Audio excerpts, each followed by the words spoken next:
Hello guys, మనం inheritance and abstract class గురించి మాట్లాడుకున్నప్పుడు అందులో ఒక ప్రాబ్లం ఉందని మాట్లాడుకున్నాం. అదేంటి అంటే డైమండ్ ప్రాబ్లం లేదా మల్టిపుల్ ఇన్హెరిటెన్స్ ప్రాబ్లం ఉందని మాట్లాడాం.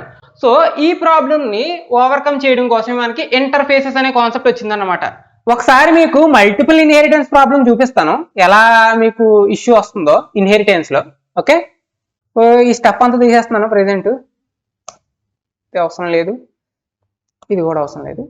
ఓకే, జస్ట్ ఒక క్లాస్ రాస్తున్నాను, గ్రాండ్ ఫాదర్ అనుకోవచ్చు. ఓకే, అండ్ ఇంకొక క్లాసు ఫాదర్ రాస్తున్నాను. ఓకే ఓకే, ఇప్పుడు ఈ రెండు క్లాసులని నేను ఇక్కడ ఎక్స్టెండ్ చేద్దాం అనుకుంటున్నాను. ఓకే, ట్రై చేద్దాం ఒకసారి. Extends grandfather comma father. చూడండి, ఇప్పుడు మనకి ఎర్రర్ వస్తుంది, syntax error, delete tokens, all that ఇది చెప్తుంది కదా. సో దాని అర్థం ఏంటి అంటే, ఫస్ట్ థింగ్, మీరు రెండు క్లాసులని ఇక్కడ ఎక్స్టెండ్ చేసుకోలేరు.